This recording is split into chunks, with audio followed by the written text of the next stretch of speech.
안녕하십니까? 사랑하는 여러분들에게 성삼위 하나님의 은혜와 또 위로와 축복이 함께 하시기를 소원합니다. 화면 조정하느라고 조금 늦게 시작을 했습니다. 사실 오늘은 제 강의의 마지막, 이번 학기의 마지막 날인데, 여러분들 제 방송을 많이 잘 들으시고 또 새로운 결단의 시간이 되시기를 소원합니다. 오늘 또 내용은 먼저 성경을 제가 읽고 그 다음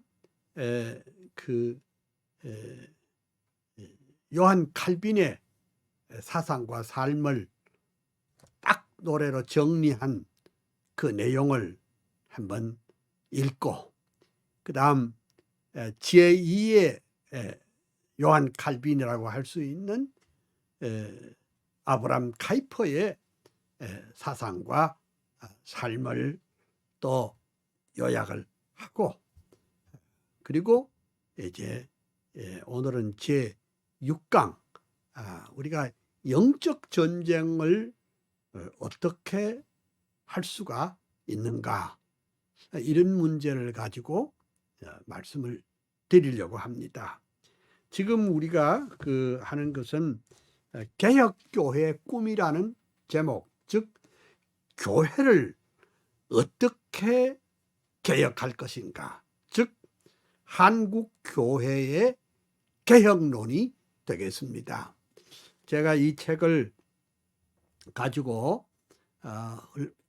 얼마 동안 말씀을 쭉 했는데 여러분들이 그냥 이 책을 읽지도 않고 그냥 강의만 들어서는 그냥 한번 지내가면 그만입니다.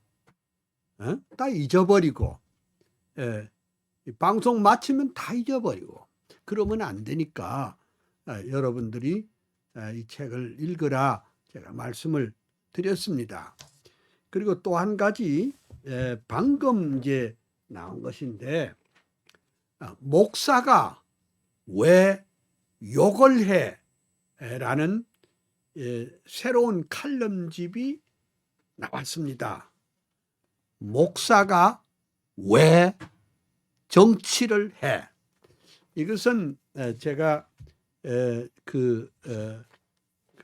우리 정광훈 목사님이 정당을 만들고 또 국민혁명당의 대표격으로 이렇게 일하시는 데 대해서 주변에서 국민들 가운데 목사가 왜 욕을 해? 이렇게 비판하는 사람, 비난하는 사람도 있었기에 제가 작년에 그 칼럼을 통해서 목사가 정치를 할 수도 있다. 왜 그러냐? 미국의 제퍼슨 대통령이 정교 분리 정책을 말할 때 그거는 정치와 교회는 아무 상관이 없다는 그런 뜻이 아니라 어떤 정권이 돼도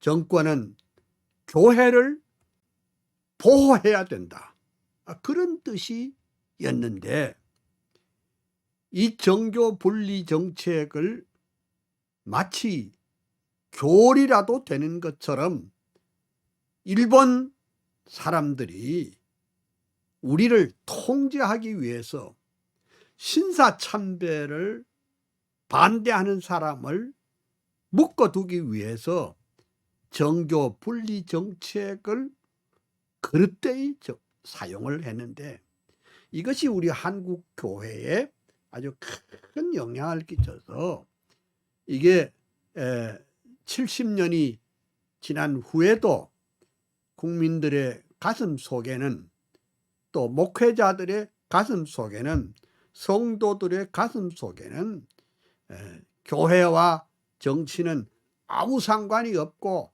서로 분리해야 된다, 이런 식으로 생각을 하게 됐습니다.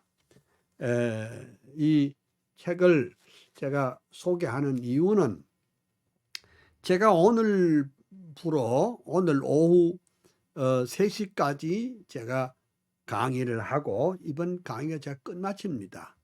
근데 점수를 줘야 되는데 그 점수를 어떻게 줄까 연구를 하다가, 여러분이 이 책을 읽고 그 A4 용지 한 장 정도만, A4 용지, 물론 성명과 학번을 쓰고 그다음에 다 거기 기록을 하고, 이 책을 읽고 난 다음에 감상문을 A4 용지 한 장 정도를 써주시면 그걸 기초로 해가지고 학점을 드리도록 하겠습니다. 여러분, 이해가 됐습니까? 다시 말씀드립니다. 이번 학기에 우리가 점수를 드려야 되는데, 이 목사가 왜 욕을 해 칼럼집은 딴 것이 아니라, 오늘 우리 한국 교회가 이 세상을 향해서 잠들면 되지 않는다. 그리고 기독교 정치의 원리에 대해서 말씀을 좀 드렸습니다. 이것도 역시 교회 개혁의 틀과 같은 뜻이라고 볼 수 있습니다. 여기에 추천한 분들이 6명이 있습니다.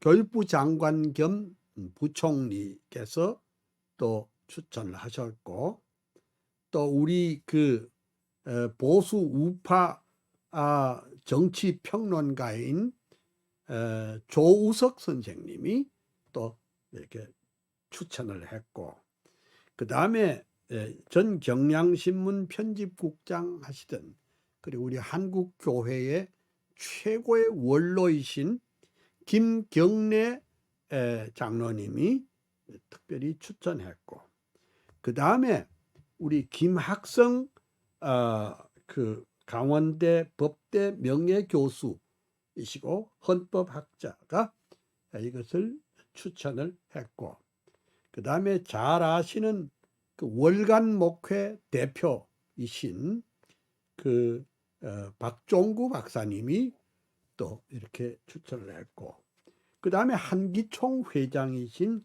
길자연 목사님이 특별히 추천을 했습니다. 그래서 이 책을 여러분들이 온전히 읽고 그렇게 감상문을 써주시면은, 이분이 그래도 책 한 권을 제대로 읽고 소화를 했구나, 그렇게 알고 점수를 드리도록 하겠습니다. 아까 그거 드린 거 한번 띄워 주시죠. 예.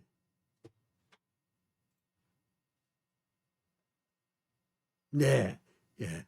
목사가 왜 정치를 해? 이런 것이 있는데, 여러분들이 이렇게 도서 주문을 하시고 또 계좌 번호가 있는데 좀 10% 디스카운트 해가지고 이렇게 한다는 말씀을 드렸습니다. 감사합니다. 이제 시작을 하겠습니다. 제가 오늘 여러분들과 말씀 전한 것은 히브리서 11장 1절과 2절 두 말씀만 먼저 보겠습니다. 히브리서 11장 1절 2절입니다.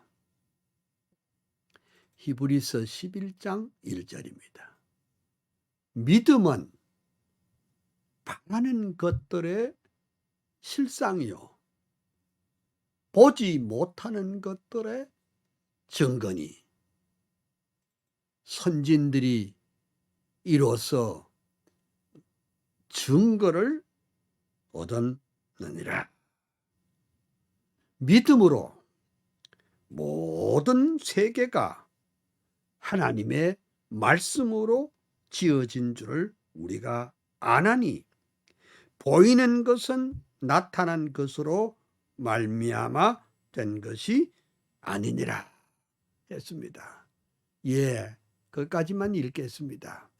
사실 이 본문은 오늘을 살아가는 우리들에게 굉장히 중요한 도전의 말씀이 되겠습니다. 그 다음 이제 우리 관례대로 요한 칼빈 한번 제가 읽겠습니다. 불란서의 동북쪽에 노아연의 오랜 도시 가톨릭의 집안에서 영명하게 태어나서 천재적인 어학 실력 독서광의 칼빈 청년, 헬라어와 히브리어, 라틴어에 귀재되고 하나님의 말씀 안에 온전하게 붙들려 교부신학, 인문학에 완전하게 통달하고 27 성경으로 기독교의 강요수고 개혁신학, 개혁교회 주춧돌을 세웠도다.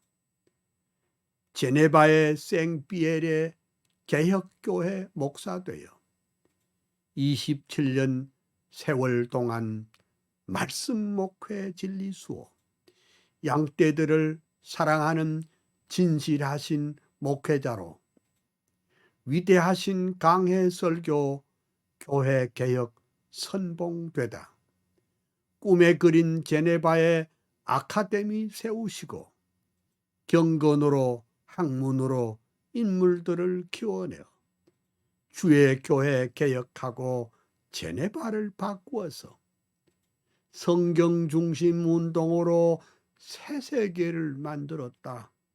병약하신 육체에다 종합병원 요한 칼빈, 이단들과 자유주의 가톨릭의 공격에도 오직 성경, 오직 믿음, 오직 은혜 굳게 잡고 코람데오, 코람데오, 솔리데오 글로리아, 위대하신 목회자로, 주석가로, 교의학자, 설교가로, 저술가로, 행정가로 헌신하여 열정, 기도, 겸손으로 주의 교회 세우시고 하나님의 주권 파수 일관하던 개혁자여 500년의 역사 따라 개혁 사상 이룩해서 그의 사상, 그의 불꽃 예수 사람 요한 칼빈, 한국교회, 개혁교회, 청교도의 신앙 따라 하나님의 말씀 중심, 교회 중심 전통이여 개혁주의 사상으로 정통 교회 세우면서 영혼 구원 진리 파수 개혁 신앙 보루되어 예수 한국 복음 통일 민족 구원 완수해서 칼빈주의 사상으로 세계 선교 이룩하세. 여러분, 제가 왜 이렇게 그 과목을 시작할 때마다 칼빈과 카이퍼의 사상을 정리한 것을 왜 이렇게 늘 읽어주냐? 딴 게 아니고 제 신학의 핵심이 요한 칼빈과 아브람 카이퍼의 사상에 기초한 것이고 이 사상을 기초로 해서 신학은 말할 것도 없고 정치, 경제, 사회, 문화, 예술 모든 것을 이런 사상 가운데 접근을 하고 또 대안을 제시한다, 그런 말입니다.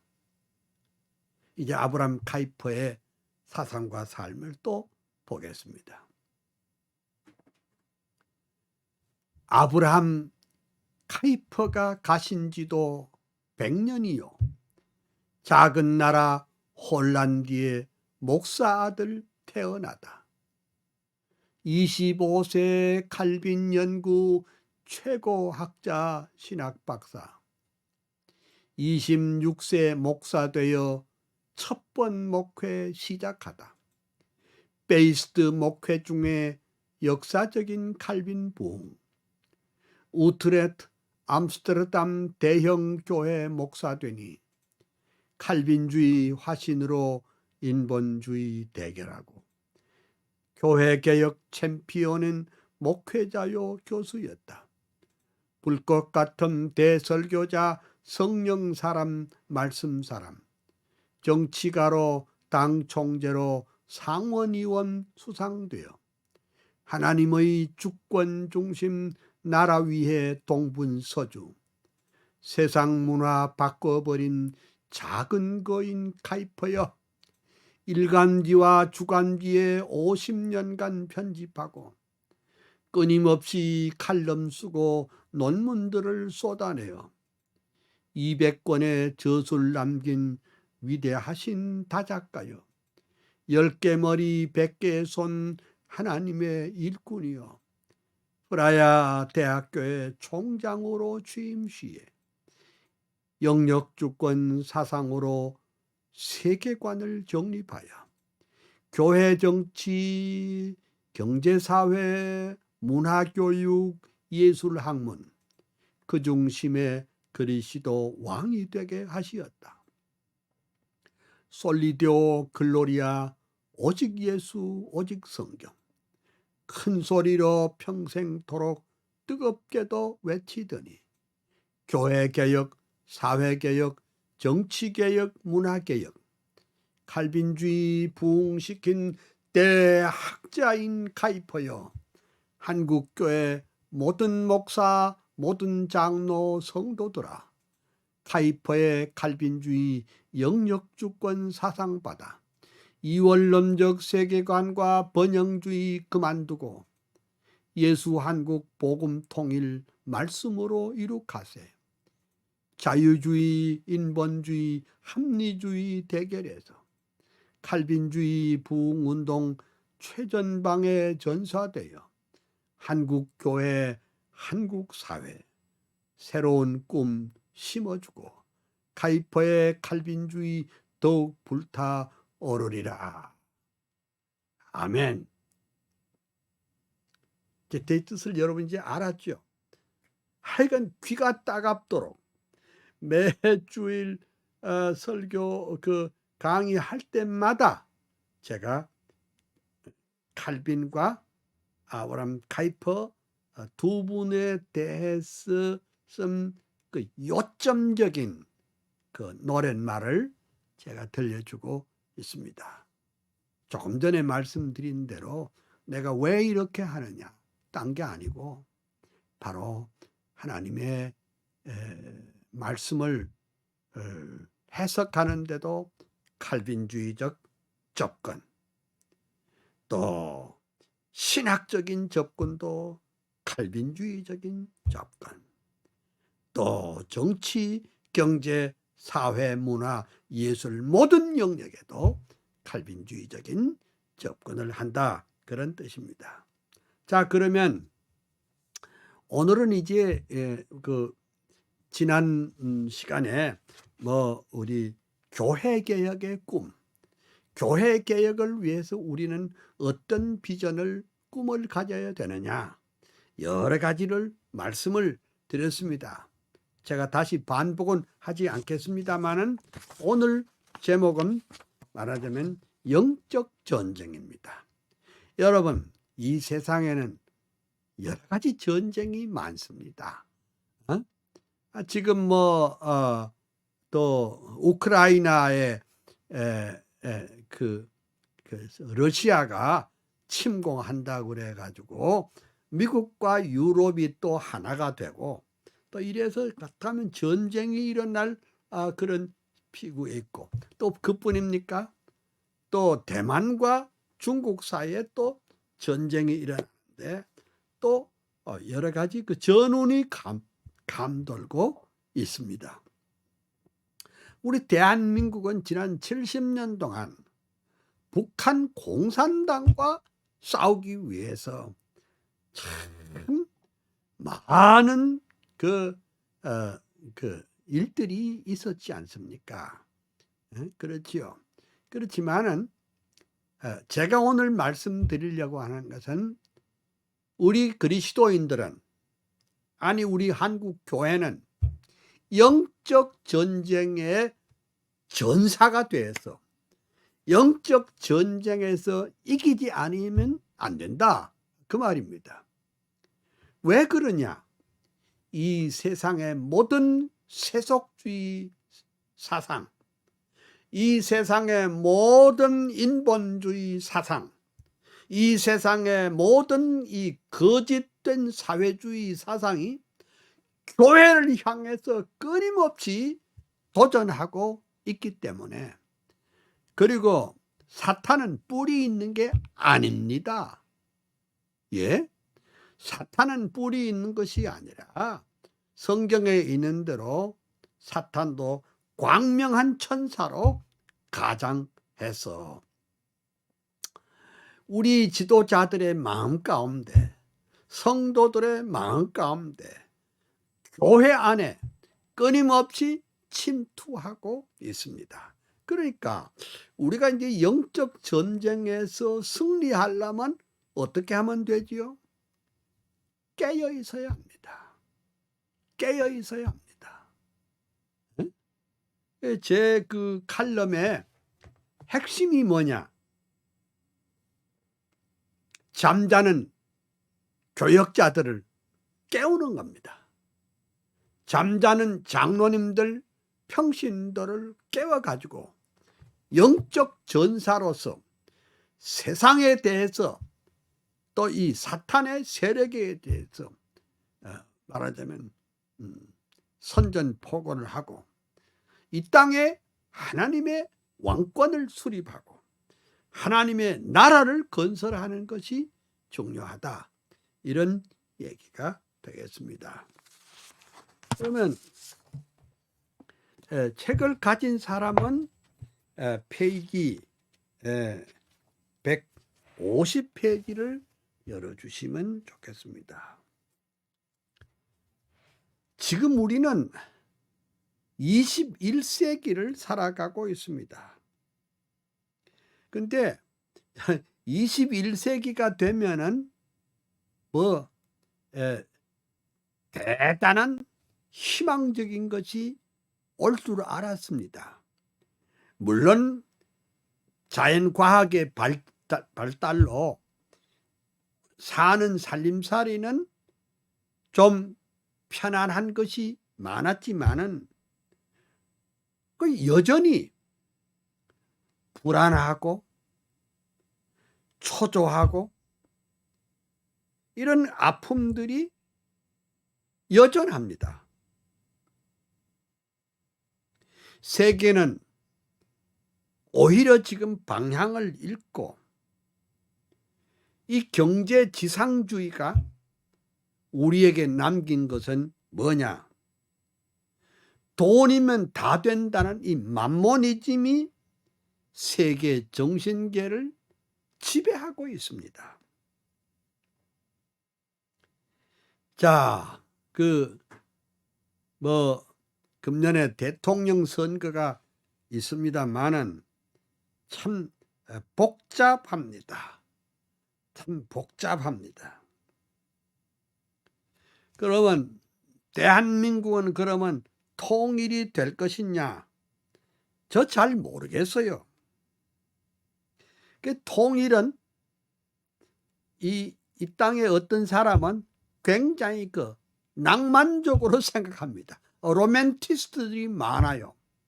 지금 사회주의 이론을 갖고 뭐 남북이 뭐 대화를 하고 뭐 오고 가고 하면 뭐 이렇게 통일이 될 것이라 이렇게 말하는데 좋은 말이지만은 그것은 아니라고 봅니다.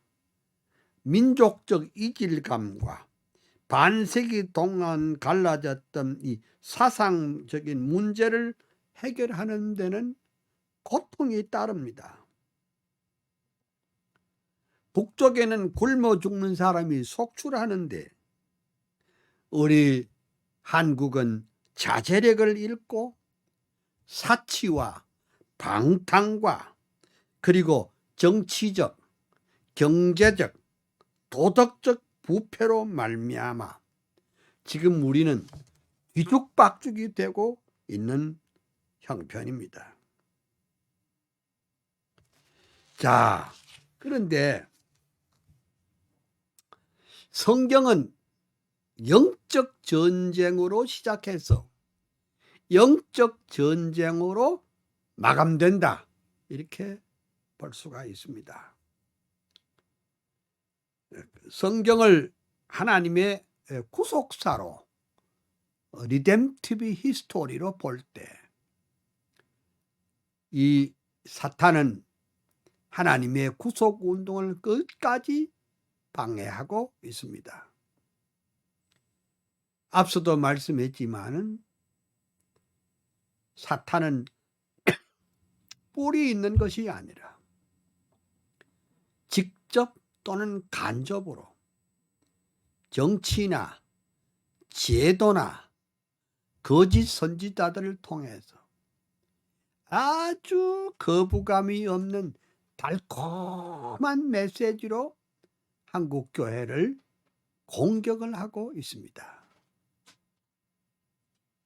그러다 보니 우리 택자들끼리도 종종 싸움이 벌어지고 있습니다.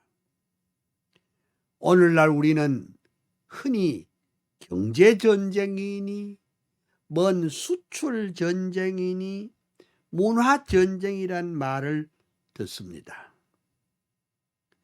그렇지만은 한국 교회는 지금 우리가 당면한 문제에 대해서 그 영적 전쟁을 치르고 있다는 데 대해서 별로 관심이 없습니다. 아주 불감증이라 이 말이에요. 차라리 오늘의 우리 한국 교회는 영적 전쟁을 포기해버리지 않았는가. 지금 한국 교회가 영적 전쟁에 전사가 있습니까? 영적 전쟁을 위한 전사가 있느냐 말이에요. 영적 전쟁을 누가 진두지휘하는 사람이 있는가 말이에요.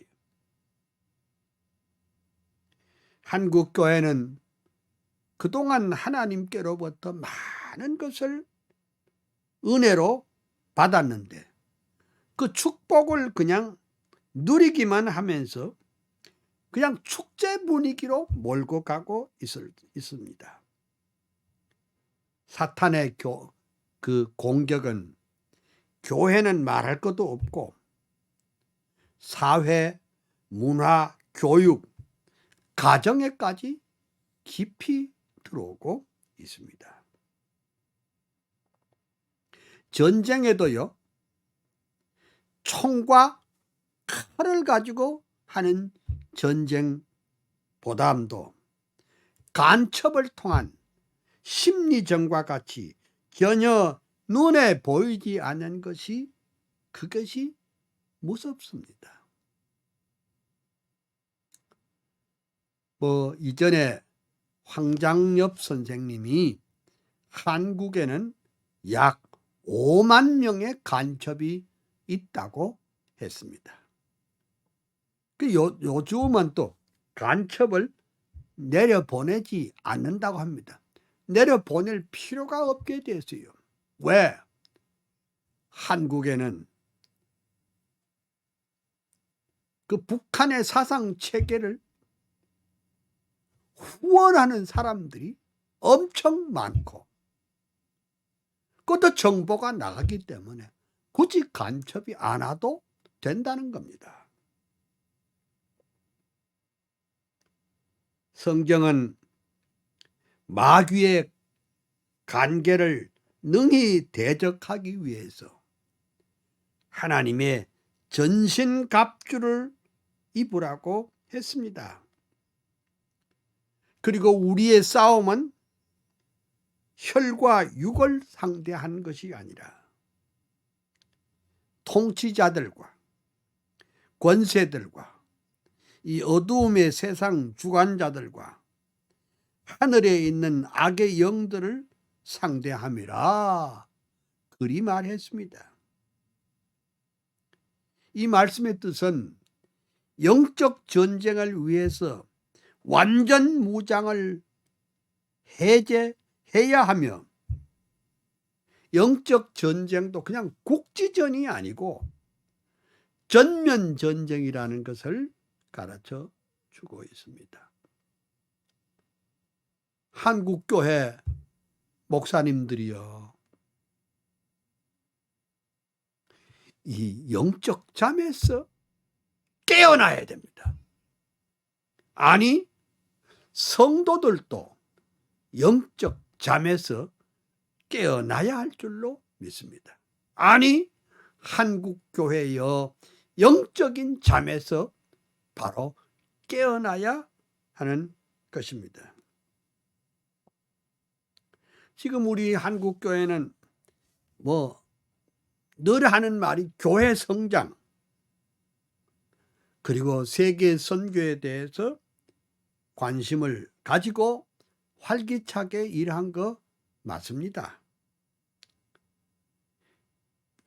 뿐만 아니라 여러 가지 새로운 방법들을 동원하면서 세계 교회 앞에 한국 교회를 자랑하고 또 자기 도취에 빠져 있습니다. 그러니까 자기 도취에 빠져 있으니까 영적 전쟁에 뭔 관심이 있었겠어요? 잘 들으세요. 여러분 잘 들으세요. 한국 교회는 역설적이게도 한국 교회는 도리어 지난날의 부흥과 성장 때문에 영적인 잠을 자고 있다는 겁니다.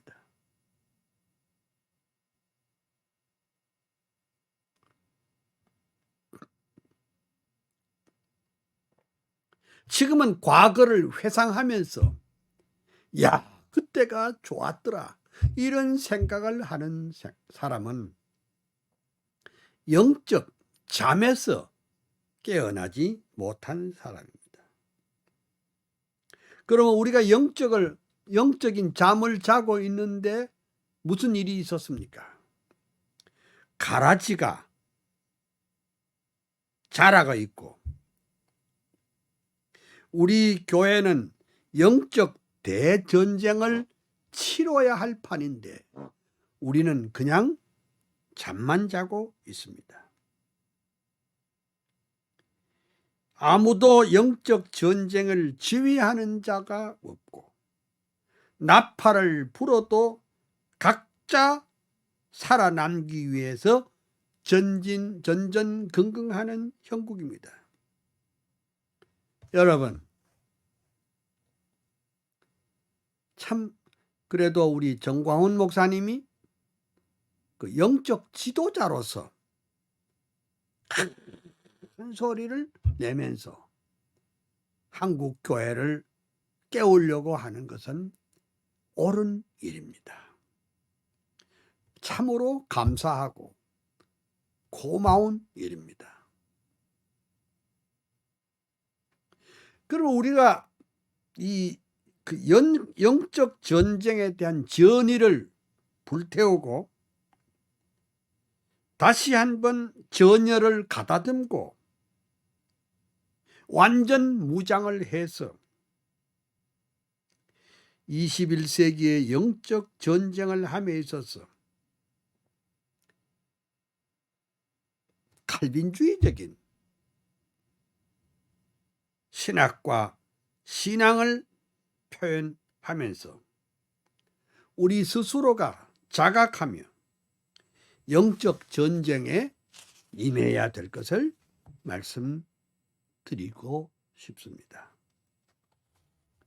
그러면 방금도 말씀을 드렸습니다만 그 성경에서 말하는 그 영적 전쟁은 앞서도 말씀드렸습니다만은 이 사탄의 세력이 이 하나님의 구속사를 끝까지 회방하고 또 그 방해하고 또 아주 어떤 때는 그 시스템을 통해서, 어떤 때는 이념을 통해서, 어떤 때는 사상을 통해서 교회를 무너뜨리고 또 교역자를 무너뜨리는 것이 이것이 사실이 옳습니다.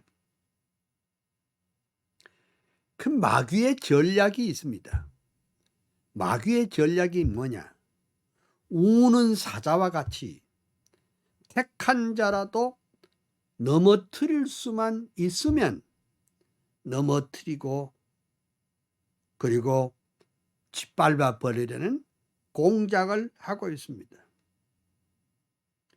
사탄은 언제나 우는 사자와 같이 또는 흉측한 무슨 괴물처럼 우리에게 다가오는 것이 절대로 아닙니다.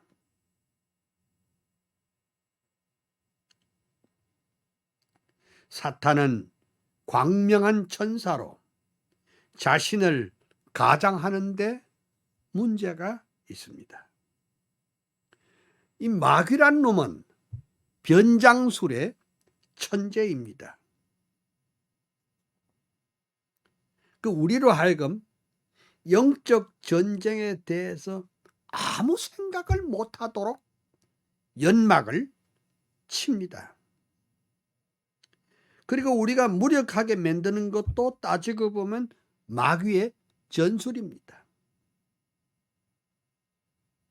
사실 우리가 하나님의 전신갑주를 입고 마귀와 더불어 싸워야 되겠지만 그 변장술 때문에 한국교회는 그냥 즐기는 기독교가 되어버렸습니다. 이게 뭐 하는 짓입니까? 예배 시간에 그냥 즐기자는 겁니다.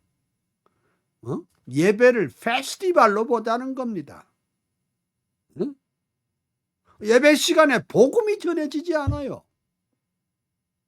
말씀이 전해지지 않아요. 이것이 한국교회가 잠자는 것이라고 할 수 있습니다. 기분 좋게 만드는 것이, 예배하는 성도들에게 기분 좋게 하는 것이 그건 복음의 본질이 아니지 않습니까? 기분 좋게 만드는 것이 그것이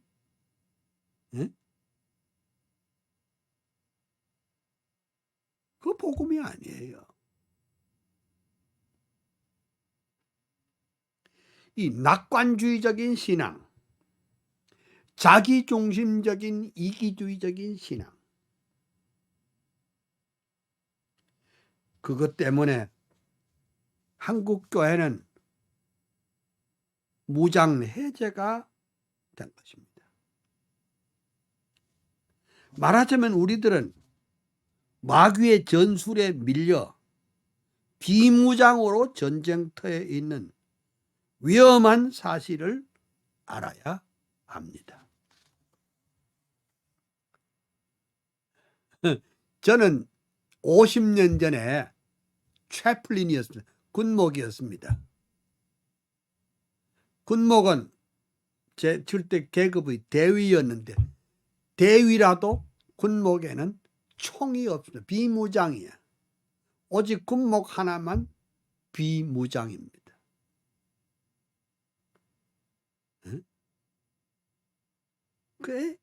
여러분, 만약 우리가 하나님께서 주시는 능력으로 전신갑주를 입고 있다면 능히 영적 전쟁에서 승리할 수 있지만은 그 마귀란 놈은 우리보다 훨씬 지혜롭고 능수능란한 술책을 가진 자로서 교회와 성도들을 무력화시키므로 그의 왕국을 확대하고 있습니다. 비무장으로 영적 전쟁을 치르려는 사람은 정말 바보입니다. 우리가 영적 전쟁을 한다면서 스스로 쏘가서 자기를 내세우거나 자기 능력을 의지하거나 스스로 의로움이 덤비는 것은 패배를 자인하는 것이라고 할 수가 있습니다. 창세기 3장 15절에 그 원시 복음이 있는데 내가 너로 여자와 원수가 되게 하고 내 원수도 여자의 후손과 원수가 되게 하리니 여자의 후손은 내 머리를 상할 것이요 너는 그 발꿈치를 상하게 할 것이니라 했습니다. 이 말은 영적 전쟁이 예수 그리스도의 십자가의 현장까지 처절하게 대결할 것이라는 예언입니다. 이 대결에서 여인의 후손인 예수 그리스도는 그 발꿈치 정도를 상하는 정도로 상했다면 뱀의 후손 마귀는 머리를 상하게 할 것이라고 말했습니다. 근데 마귀가 패배했지만은 완전히 죽은 것이 아니고 지금도 부단 없이 끊임없이 성도들을 유혹하고 또 성도들에게 또 올무에 빠지도록 하는 겁니다. 자, 보세요. 하나님의 주권이 우리의 삶의 전 영역에 주장한다. 이게 이제 우리 칼빈주의자들의 사상 아닙니까? 그런데 사탄의 공작도 우리 마음에만 역사하는 것이 아니라 삶의 전 영역을 통해서 공작하고 있다는 사실을 알아야 됩니다. 우리가 하나님을 그냥 추상적으로 생각해서는 안 되듯이 사탄의 운동도 추상적으로 생각해서는 안 됩니다. 하나님이 인격적이며 현존하듯이 마귀도 인격적이며 현존한다는 사실을 이해해야 됩니다. 이런 인식이 확실할 때 구원은 하나님의 은혜로 되지만은 우리는 언제나 사탄의 유혹에 넘어가지 않도록 날마다 하나님 앞에 든든히 서서 영적 전쟁을 치루어야 된다 이 말입니다. 우리는 출애굽에서 모세와 바로의 대결을 볼 수 있습니다. 모세가 믿는 전능하신 하나님과 바로가 믿는 애굽의 신들과의 대결이 있습니다. 바로의 기만과 술책은 10가지 재앙을 내릴 때까지 거짓말과 조롱으로 일관했습니다.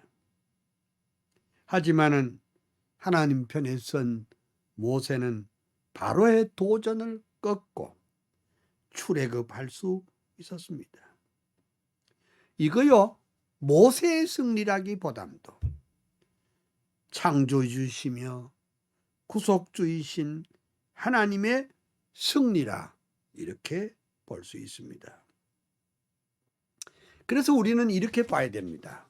성경을 볼 때 와, 모세가 위대하다, 대단하다, 거기까지 가면 성경을 바로 보는 것이 아닙니다. 우리는 모세의 위대성을 예찬하는 것이 아니고 하나님만이 전능하신 하나님이시며 사탄의 권세를 깨트릴 수 있다는 것을 보여주십니다. 사탄의 공작은 하나님의 백성의 씨를 말려 버리려고 했지만은 하나님은 약속을 따라서 승리하도록 그렇게 합니다. 자, 또 봅시다. 엘리야는 가멜산상에서 바알신을 섬기는 자들과 한편 대결을 벌이는 것을 볼 수가 있는데, 이것은 하나님과 거짓 신과의 역사적인 대결이 아니겠습니까? 그러면 여기서도 엘리야의 하나님이 승리합니다. 그러니까 우리가 성경을 이해할 때 와, 여기 뭐 엘리야의 신앙이 위대하다 그리 말하는 것보다도 하나님의 권능이 이방 거짓 신들을 제압하고 이겼음을 보여줍니다. 사탄의 공작이 뭡니까? 엘리야를 넘어뜨려 가지고 결국은 엘리야가 믿는 하나님을 욕되게 하려고 하는 것이 그 본심입니다.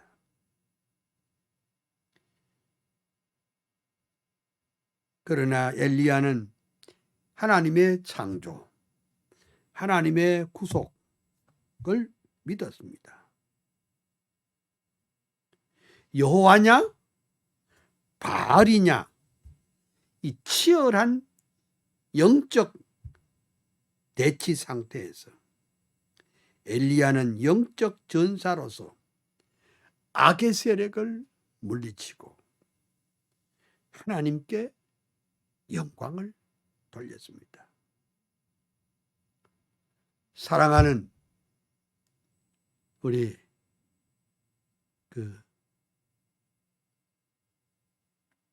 시청자 여러분, 오늘 우리 시대는 가멜산상의 대결보다도 더 치열한 영적 전쟁이 벌어지고 있는데도 그냥 모두가 좋은 게 좋다, 교회 성장에 지장을 초래한다는 이유로 아무도 영적 전쟁을 치르려는 사람이 없습니다. 우리가 정말 이 시대에 하나님의 영광과 주권을 높이기로 결심을 한다면 오늘의 상황을 직시하고 영적 전투를 위한 만반의 준비를 해야 할 것입니다. 이게 이제 오늘을 살아가는 우리들의 자세가 아닐까 이렇게 봅니다. 또 신약에서 보면은 예수님께서 탄생했을 때 사탄은 헤롯을 통해서 그리스도를 제거하려는 음모를 꾸미고 있었습니다. 사탄의 공작은 권력자를 통해서 메시아의 맥을 아야 끊어버리려고 하고 있습니다. 사탄의 세력은 헤롯으로 하여금 2살 이하의 어린이를 다 죽이도록 함으로써 하나님의 구속운동의 핵심인 메시아를 제거하려고 했습니다. 그때 하나님의 능력이 초자연적으로 나타나서 아기 예수를 피난시켰습니다. 이 성경을 보면 결정적인 순간에 하나님은 예수 그리스도를 보호하시며 간섭하시는 것을 볼 수 있는데, 우리는 하나님의 이 성경을 통해 보면 하나님의 그 구속의 역사가 얼마나 정교하게 움직이는가 볼 수가 있습니다. 또 하나 더 사례를 생각을 해 보겠습니다. 예수님이 공생에 들어가시기 전에 40일 동안 금식하신 후에 사탄은 예수님께 접근해서 메시아권을 박탈하려고 시험을 했습니다.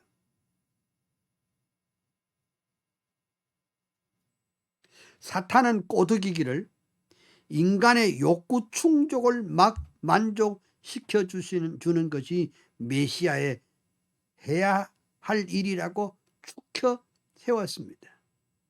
네가 만일 하나님의 아들이든 어떤 명하여 이 돌들로 떡덩이가 되게 하라 했습니다. 이야, 나는 이게 속상하는 게 하나 있습니다. 왜 목사님들의 설교에서 인간의 욕구 충족을 만족시켜 주려고 덤빕니까?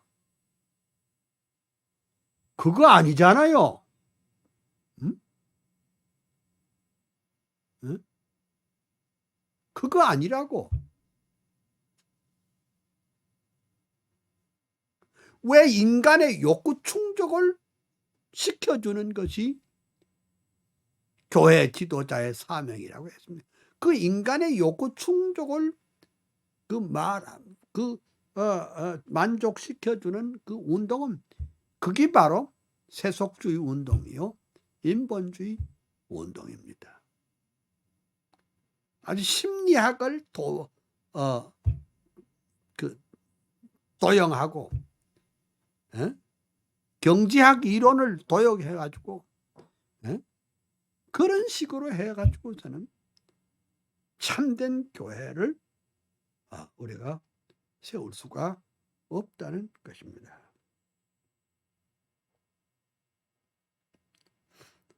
그러면서 이 돌들로 떡덩이가 되게 하라고 했을 때 예수님은 말씀해, 사람이 떡으로만 살 것이 아니야, 하나님의 입으로 나오는 말씀으로 살 것이라고 주님이 응수했습니다.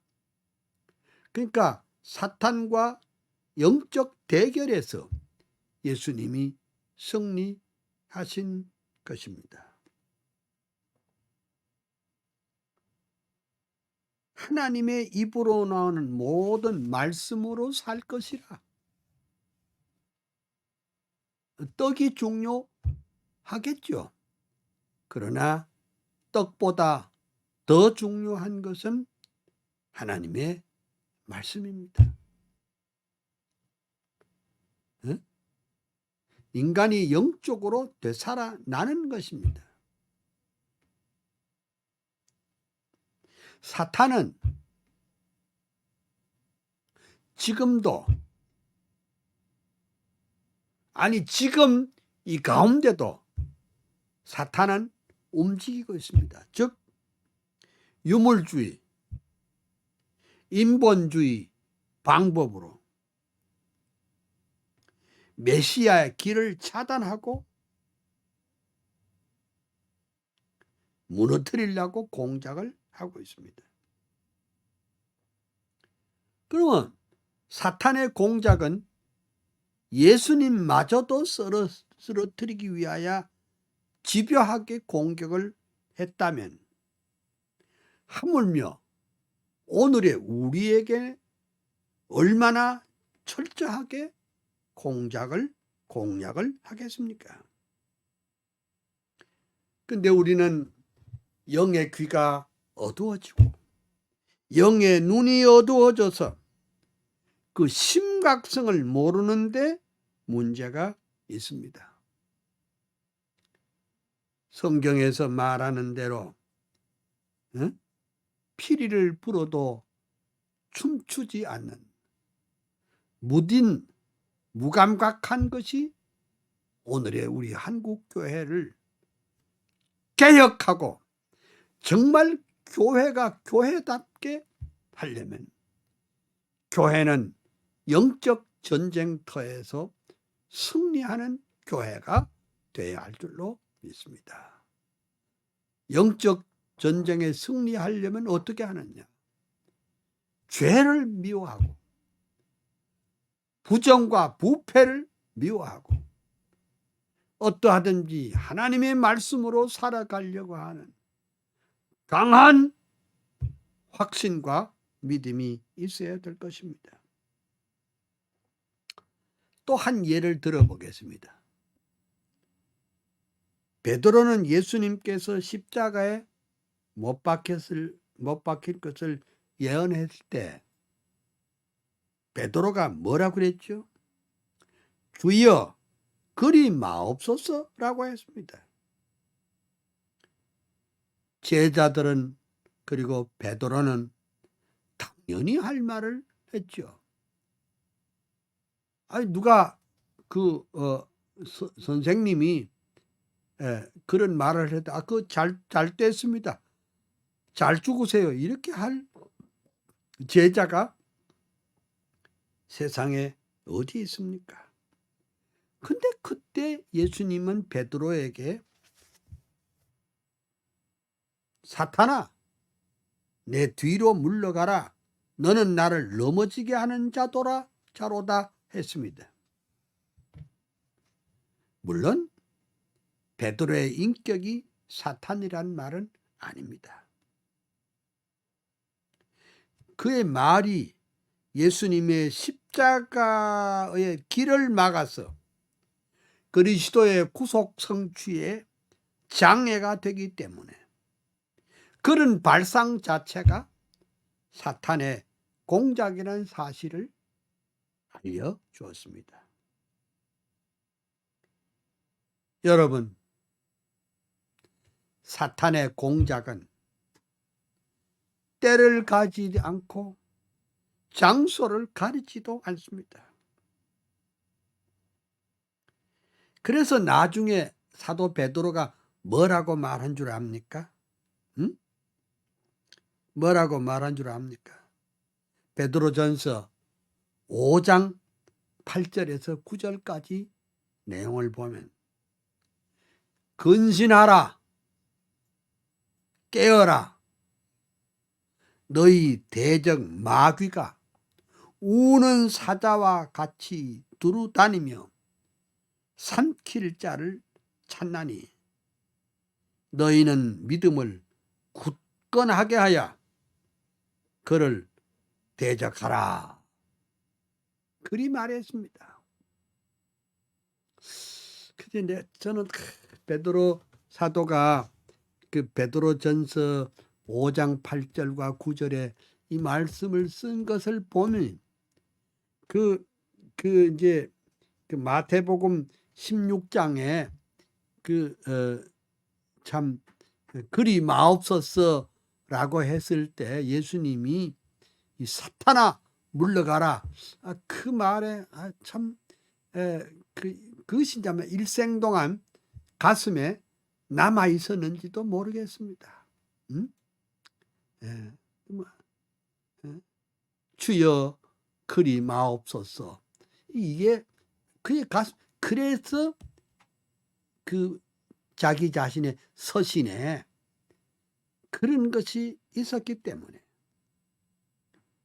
근신하라 깨어라 너희 대적 마귀가 우는 사자와 같이 두루 다니며 삼킬 자를 찾나니 너희는 믿음에 굳게 하여 그를 대적하라.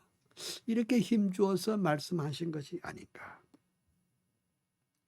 또 에베소 6장 13절에 그러므로 하나님의 전신갑주를 취하라.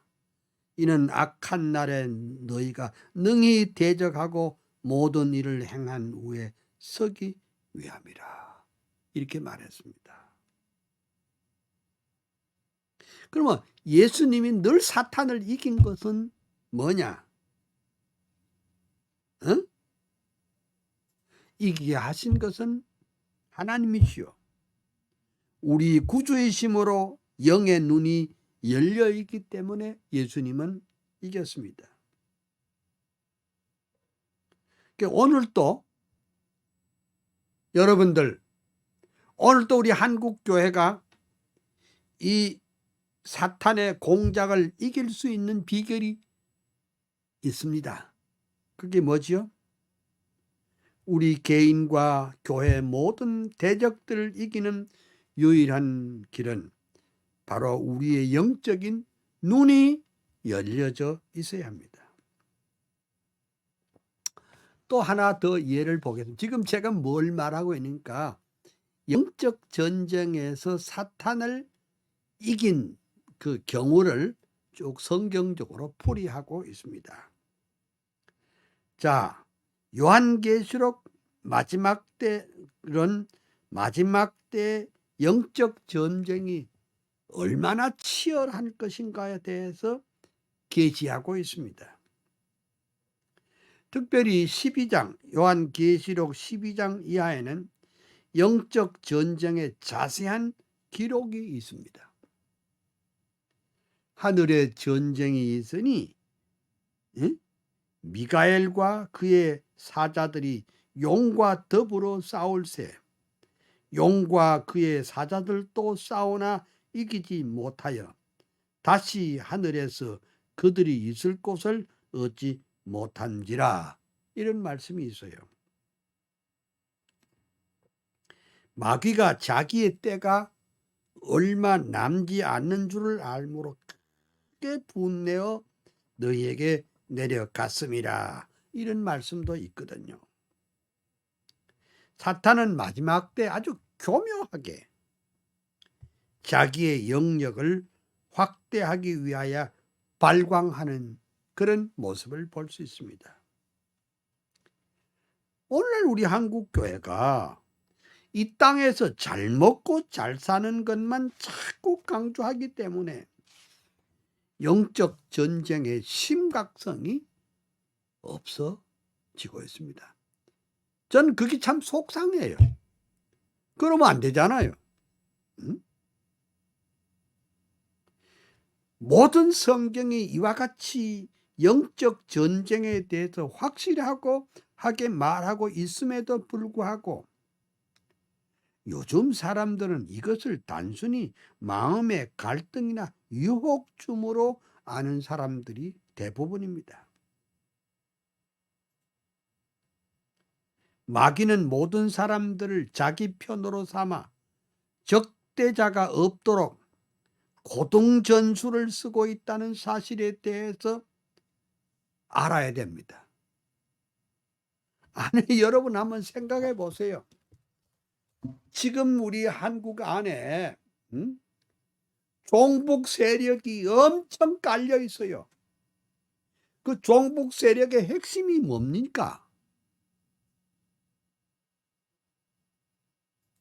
우리가 사회주의, 공산주의 사상에 대해서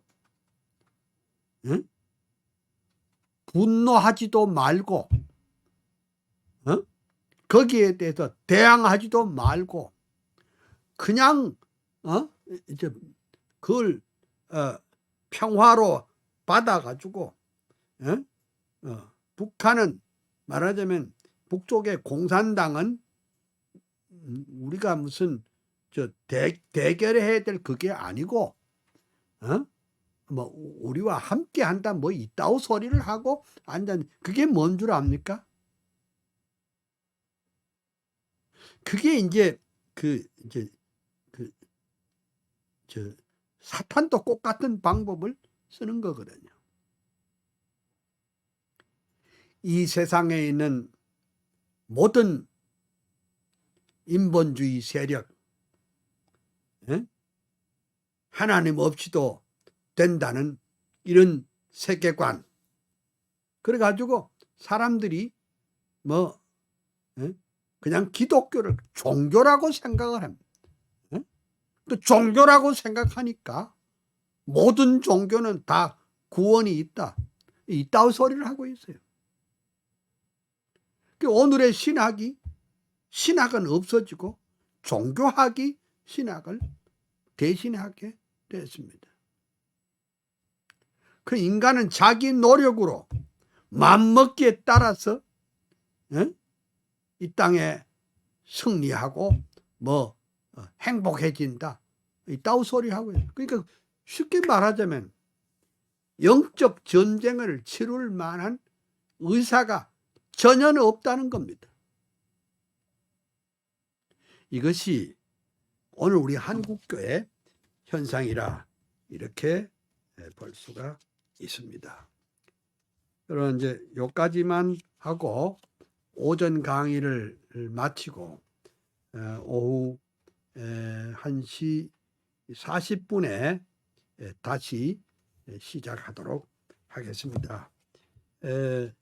여러분들에게 이 변장술의 천재인 마귀, 또 이 마귀와 대결하기 위해서 우리는 영적 전상으로 살아야 되겠는데, 그 오후부터는 교회 역사에 있어서 영적 전쟁은 어떻게 할 것인가, 그걸 좀 알아보는 것이 좋습니다. 지금까지는 영적 전쟁이 중요한데, 그러면 성경에는 창세기에서부터 계시록까지 영적 전쟁의 역사는 어찌 됐는가, 그것을 말했고, 오후부터는 교회 역사에 나타난 영적 전쟁에 대해서 알아보도록 하겠습니다.